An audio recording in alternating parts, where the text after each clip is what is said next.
Hello दोस्तों, कैसे हो आप सभी। तो जैसा कि आप लोग देख पा रहे हैं जीएस गोलू सर की क्लास। तो मैं आज इस क्लास में आप लोग को बतलाने वाले हैं कि बहुलक कैसे ज्ञात किया जाता है। यानी कि ये board exam 10th class board exam में ये क्वेश्चन पूछ दिया जाता है।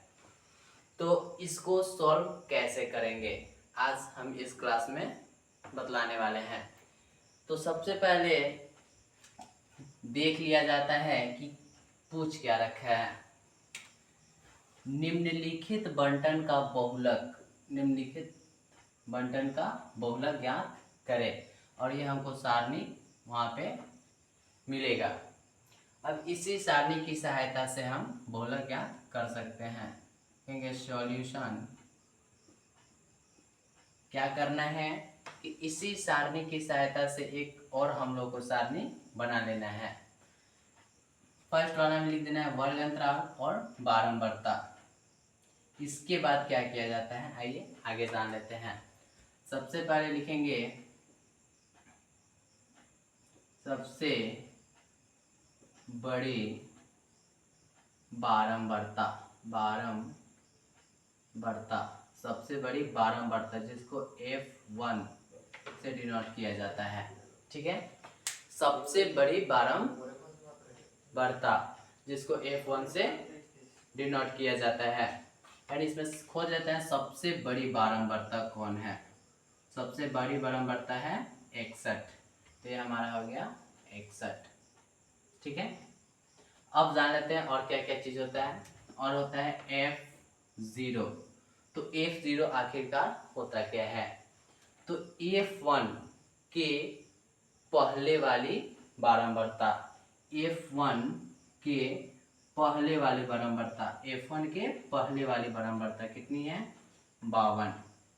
F2 क्या होता है, F2 होता है F1 के ठीक बाद वाली बारंबारता। F1 के ठीक बाद वाली बारंबारता कितनी होती है, F1 के ठीक बाद वाली बारंबारता कितना दे रखा है, 38। तो हमको ये तीनों वैल्यू मिल गया, F1, F0, F2। अब रहा बात बहुलक वर्ग की। बहुलक वर्ग, तो देख लेते हैं बहुलक वर्ग क्या दे रखा है। तो बहुलक वर्ग है हमारा 60 से 80। बहुलक वर्ग है 60 से 80। अब आप ये कैसे कह सकते हैं कि ये बहुलक वर्ग ही है, तो सबसे बड़ी बारंबारता वाला वर्ग अंतराल ही बहुलक वर्ग होता है। तो इससे हमको दो चीज का मान निकलेगा, एक L और एक H। तो L इक्वल टू क्या होता है, तो बहुलक वर्ग की निम्न सीमा, दोनों में छोटा कौन है, 60। ठीक है, H इक्वल टू क्या होता है, तो बहुलक वर्ग की माप यानी दोनों का अंतर कितना है, तो दोनों का अंतर है 20। अब हमको पूरा का पूरा मिल चुका F1, F0, F2, L और H। अब रहा बात बहुलक का, तो बहुलक कैसे ज्ञात करें। तो लिखेंगे चूंकि बहुलक इक्वल टू क्या होता है, इसका सूत्र। तो सबसे पहले जानेंगे कि बहुलक का सूत्र क्या होता है। इसका सूत्र होता है L plus F1 minus F0 बटे 2F1 minus F0 minus F2 गुने H। अब इसी में क्या कर देंगे, इसी फॉर्मूला में हम ये सब का वैल्यू रख देंगे, तो हमारा आंसर आ जाएगा।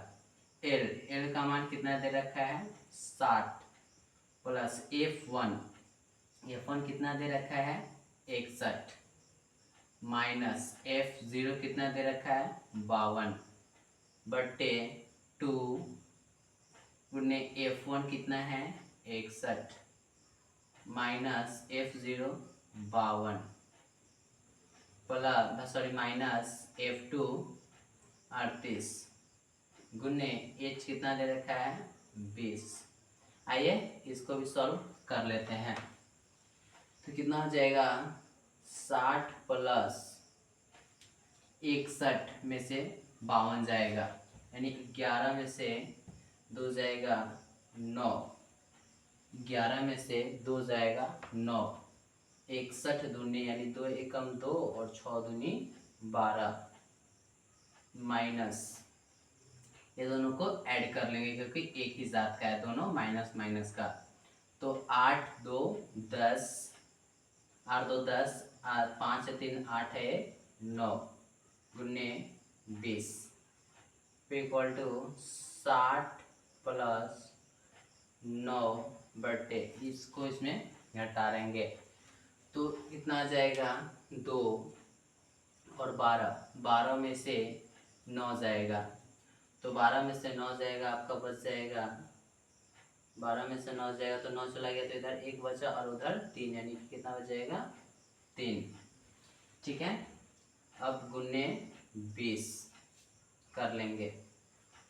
ठीक है, उसके बाद क्या कर लेंगे, इसको और छोटा कर लेंगे, यानी 60 प्लस 9, इसको छोटा कर लेते हैं, काट लेते हैं 2 से नहीं 2 से काट लेते हैं, 2 दहा 10, 16 दूनी 32, 16 दूनी 32, फिर 2 से काटते हैं, 2 बचे 10 और 2 अट्ठे 16। फिर बढ़ते हैं आगे, 60 प्लस 9 बचे 45 बटे 8 इक्वल टू, फिर क्या कर देंगे तो 60 प्लस इसको इसमें भाग कर देते हैं, यानी हो जाएगा हमारा 8 भगे 45, 8 बचे 40 बच जाएगा 5, ये तो कैंसिल आउट हो जाएगा, फिर पॉइंट देकर एक 0, फिर 8 बचे 40, 8 बचे 40 बच जाएगा 10, फिर इसी पॉइंट की सहायता से एक 0, कितना 8, फिर कितना हो जाएगा, सॉरी तो नहीं गलती हो गया सॉरी, तो ये कितना हो जाएगा 8 बचे 40, 8 बचे 40 नहीं, अड़छक 48, अड़छक 48, कितना बचा 2 और ये तो कट ही गया, फिर एक 0 बैठा देंगे, 8 दूनी के 16, 8 दूनी 16, कितना बच जाएगा, यहाँ 4 बच जाएगा, फिर एक 0, फिर कितना 8 बचे 40, ये तो कट गया, कितना आ जाएगा, इसको जब भाग करेंगे तो आ जाएगा 5.625, यानी 5.625। अब ये दोनों को ऐड कर लेते हैं, यानी 65.625 लिख देंगे, अतः बहुलक इक्वल टू, कितना आ चुका, तो 65.625, ये हमारा आंसर आ गया। तो ठीक है, ऐसे ही वीडियो के साथ फिर मिलते हैं अगली क्लास में।